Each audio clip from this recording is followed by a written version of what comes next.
भरो हुंकार ऐसी स्वप्नारिका चूर हो जाए, भरो हुंकार ऐसी स्वप्नारिका चूर हो जाए, तुम्हारे नाम से ज्यादा काम मशहूर हो जाए, तुम्हारे हौसले इस कदर चर्चे जहां में हों, तिरंगा खुद लिपटने के लिए मजबूर हो जाए। माया तेरे राज में पंडित खाए खीर, मार पीट कोई करे पकड़े जाए हीर।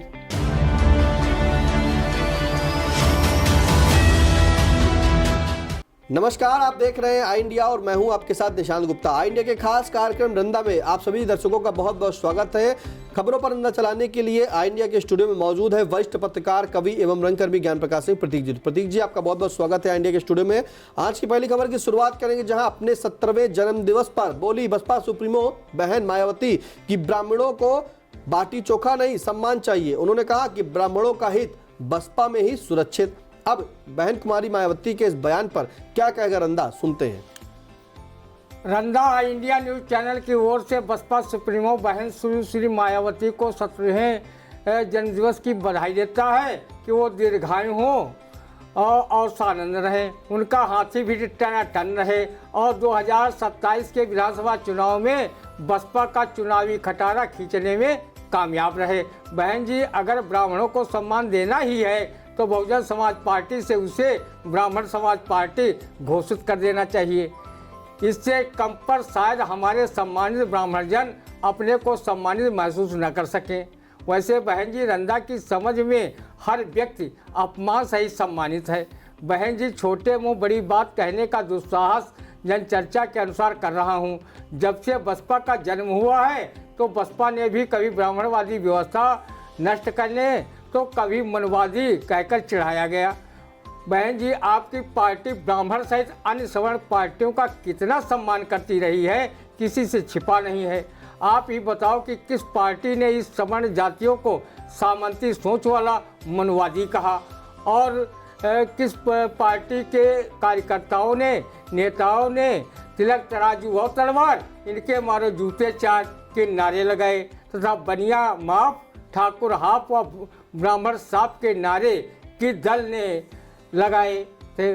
आप ही बताएं, ब्राह्मणवादी व्यवस्था को खत्म करने का बेसुरा राग कौन सा दल अलाप रहा था? जब आपकी पार्टी को चुनाव में अपेक्षित सफलता नहीं मिल सकी तो 2007 के विधानसभा चुनाव में बसपा से सर्वजन हिता सर्वजन सुखाय का नारा दिया और सवर्ण जातियों को अधिकाधिक संख्या में टिकट दिए। तब जाकर बसपा उत्तर प्रदेश में बम्पर जीत हासिल कर अपनी सरकार बना पाई। इन चुनावों में ब्राह्मणों का अधिक रुझान बसपा में देखकर कई विपक्षी दलों के कार्यकर्ताओं ने ये नारा भी लगाया था, ब्राह्मण बसपा के यार हो गए, हाथी पर सवार हो गए, चार जूते भूल गए, हाथी पूंछ में झूल गए। बहन मायावती जी, जब आपकी सरकार बनी तब ब्राह्मण भाइयों को सम्मान मिला हो या न मिला हो, ये तो हमारे आदरणीय ब्राह्मण बंधु ही जाने।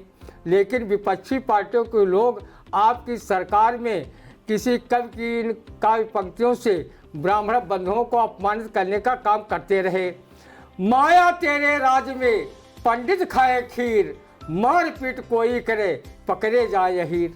बहन जी, हम आपको याद दिला दें कि मान्यवर काशीराम जी बहुजनों को 85% व सवर्णों को 15% के सियासी खांचे में बांटने का काम कर रहे थे। उसी समय उन्होंने एक बयान दिया था, परवल को जितना भूनोगे खाने में उतना ही आनंद आएगा। परवल से उनका आशय पा से पंडित, रा से राजपूत, वा से वणिक और ला से लाला अर्थात कायस्थ जात थी। तब हमने प्रतिक्रिया स्वरूप समाचार पत्रों में जाति उन्माद खतरनाक संकेत शीर्षक से लेख लिखकर प्रकाशित करवाया था, जिसकी काफ़ी अनगूंज रही थी।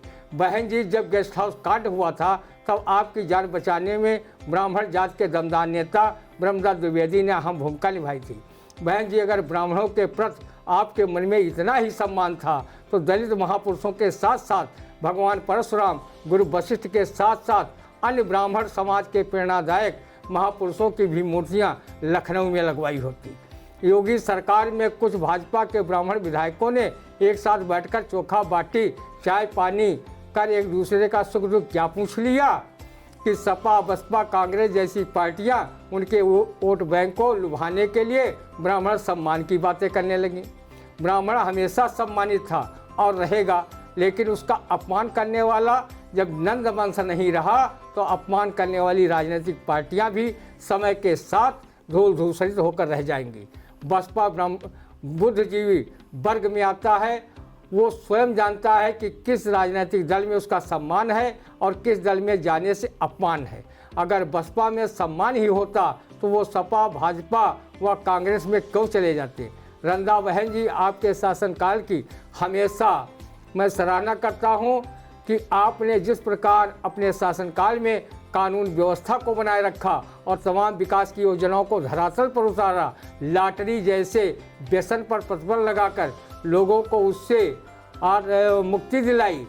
रंदा आपको पुनः जन्मदिन की हार्दिक शुभकामना पेश करता है कि आप दीर्घायु हों और आपका मरियल हाथी टनाटन होकर विपक्षी दलों से 2027 के विधानसभा चुनाव में दो हाथ करे और पार्टी की लाज बचाने भर को कम से कम सीटें दिला सके। बिल्कुल, देखिए रंदा जो है बधाई दे रहा है बहन कुमारी मायावती को जन्मदिन पर और कह रहा है कि आपका हाथी जो है, जो मरियल हाथी है, वो टनाटन होकर जो है 2027 के चुनाव में, विधानसभा चुनाव में जो है अन्य पार्टियों से दो हाथ कर ले और कम से कम इतनी सीटें जरूर ले आए जिससे उसकी पार्टी की यानी कि आपकी बसपा की लाज बच सके। फिलहाल अगली खबर, जहां सपा सुप्रीमो पूर्व मुख्यमंत्री अखिलेश यादव ने कहा कि चुनाव की घोषणा होते ही गायब हो जाएगा बुलडोजर। अब बुलडोजर, ये तो बाबा का बुलडोजर है, अब इस बुलडोजर को गायब करने के लिए अखिलेश यादव ने ऐसा कह दिया, तो सुनते हैं भाई रंदा। आदरणीय अखिलेश जी, बुलडोजर किसी दल का सदस्य व सरकार का प्रतिनिधि तो है नहीं कि सरकार बदलते ही शासन प्रशासन के हुक्म की तालीम के लिए खड़ा रहेगा। वो जिन्न की तरह क्या हुक्म है मेरे आका कि उक्त को साकार करता है। भाजपा सरकार में निसंदेह बुलडोजर का शोर है। वो अतिक्रमणकारियों और अवैध जमीनों के कब्जेदारों के निर्माणों पर गरज रहा है।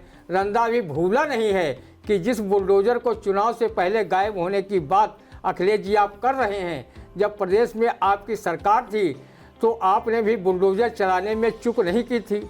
आपने बिसवा के तत्कालीन सपा विधायक रामपाल यादव, जिन्हें लोग मिनी मुख्यमंत्री तक कहते थे, आपने पता नहीं किस खुन्नस बस सीतापुर से लखनऊ जाने वाले मार्ग पर वैदेही वाटिका के निकट बने स्पर्श होटल को बुलडोजर कार्रवाई कर धराशायी करा दिया था। उनकी बिस्वा की दुकानों को भी सील करवा दिया था तथा उनके समधी पूर्व विधायक राजेंद्र यादव के निर्माण पर भी कार्रवाई कराई गई थी। इसलिए बुलडोजर के मामले पर रंदा एक कहावत कहने पर मजबूर है कि शुभ बोले तो बोले, छलनी का बोले, जहिमा 72 छियाद।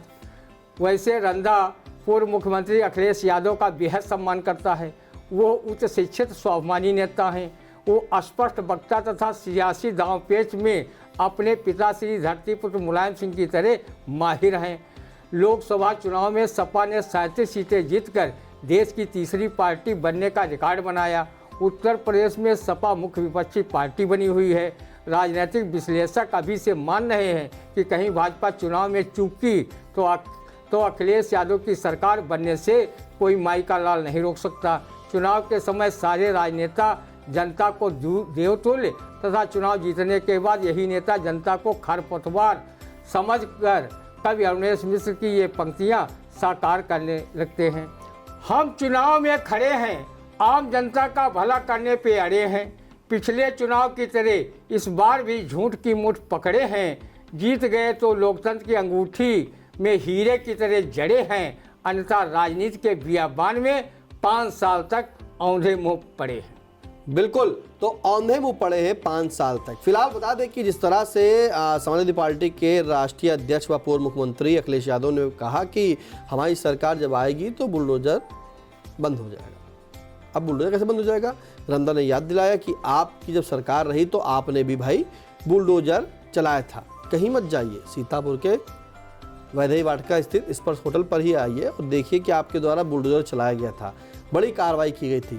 तो छलनी बोले तो सूप बोले तो बोले, छलनी का बोले जिमा 72 छेद। फिलहाल अगली खबर की बात करेंगे, जहां पूर्व सैनिक दिवस पर रक्षा मंत्री राजनाथ सिंह ने कहा कि भारत बोलता है, पूरी दुनिया सुनती है। अब भारत बोलेगा, पूरी दुनिया सुनेगी, सुनेंगे भाई हम भी रंदा से कि कैसा क्या है। आदरणीय रक्षा मंत्री राजनाथ सिंह जी आज ही नहीं हमेशा से जब भी भारत बोला है तो उसे ध्यानपूर्वक दुनिया ने सुना है, और सुने भी क्यों नहीं, क्योंकि भारत कोई छोटा मोटा तो देश है नहीं, वो दुनिया का सबसे बड़ा लोकतांत्रिक देश है। यहाँ की तीनों सेनाएं अन्य देशों की सेनाओं के मुकाबले 100 से लबरेज हैं। वो अपनी मातृभूमि के लिए बलिदान होना अपना कर्म और धर्म समझती हैं। ये सैनिकों के शहादत पर पूरा देश गर्व करता है। आदरणीय रक्षा मंत्री ऑपरेशन सिंदूर के तहत प्रधानमंत्री मोदी जी ने सीज फायर कराया। ये भी अमेरिका के राष्ट्रपति ट्रंप के मुंह से दुनिया भर के लोगों ने सुना। 1965, 1971 और कारगिल के युद्ध में भी भारतीय सेना के पराक्रम को दुनिया भर के लोगों ने देखा, उसे सुना। रक्षा मंत्री राजनाथ सिंह आपका रंदा हमेशा मान सम्मान करता है और आपके साथ ही अपने non biological PM Narendra Modi का सम्मान करने को मजबूर है। लेकिन विपक्षियों को कौन समझाए जो नरेंद्र मोदी को सरेंडर मोदी कहकर तंज कस रहे हैं। हमारे डंका पर विश्व गुरु की नौटंकी चालू है जिसे दुनिया देख रही है। वो कहीं पतंग की तरह हनुमान जी को उड़ा रहे हैं, कहीं वो फिल्म नगीना व निगाहें में खलनायक तांत्रिक बने अमरीश पुरी, अनुपम खेर जैसे मस्तक पर त्रिपुंड लगाकर हाथ में त्रिशूल घुमा रहे हैं, कहीं वो हाथ से पकड़ के मर्यादा पुरुषोत्तम राम को बाल रूप में उंगली पकड़कर अयोध्या जाते हुए दिख रहे हैं, तो कहीं रामायण महाभारत जैसे धार्मिक ग्रंथों को कहानियाँ किससे बता रहे हैं। शंकराचार्य अविमुक्तेश्वरानंद ने तो चिल्ला चिल्ला के कह रहे हैं कि मोदी सरकार ना तो सनातनी है ना हिंदू हितैषी है। अगर ऐसा होता तो उनके शासन में गौ हत्या बिल्कुल नहीं होती। काशी में जो प्राचीन मंदिर मुगल शासक व अंग्रेज नहीं तोड़ पाए, वो मंदिर मोदी योगी सरकार तोड़वा रही है। इंदौर की शासिका रही महारानी अहिल्याबाई होलकर द्वारा काशी में बनवाए गए मंदिर भी तोड़े गए। जहाँ बात सम्मान की भारतीय सेनाओं व अच्छे नेताओं की होती है, उनका सम्मान रंदा हमेशा करता है। इसे भारतीय सेना के शौर्य पराक्रम पर उसे गर्व रहता है और उनके सम्मान में रंदा कवि रजनीश मिश्र का ये मुक्तक पेश करता है। भरो हुंकार ऐसी स्वप्नारिका चूर हो जाए, भरो हुंकार ऐसी स्वप्नारिका चूर हो जाए, तुम्हारे नाम से ज़्यादा काम मशहूर हो जाए, तुम्हारे हौसले इस कदर चर्चे जहां में हों, तिरंगा खुद लिपटने के लिए मजबूर हो जाए। बिल्कुल, तुम्हारे हौसले इस कदर चर्चे में जहां में हो, तिरंगा खुद लिपटने के लिए मजबूर हो जाए। तो कैसा लगा रंदा का कार्यक्रम आप कमेंट बॉक्स में जाकर जरूर बताएं। कोई सुझाव हो तो भी कमेंट में जाकर के हमें दे सकते हैं। और हाँ, अगर अभी तक आपने अपने आई इंडिया चैनल को सब्सक्राइब नहीं किया है तो यूट्यूब पर जा करके आई इंडिया चैनल को सब्सक्राइब करें, बेल नोटिफिकेशन को ऑन करें और फेसबुक साथ में इंस्टाग्राम एक्स अकाउंट पर भी अब आप अपनी खबरें देख सकते हैं हमसे फॉलो करके। फिलहाल अब दीजिए इजाजत, फिर मिलते हैं आपसे अगले रंदा के कार्यक्रम में। तब तक के लिए नमस्कार।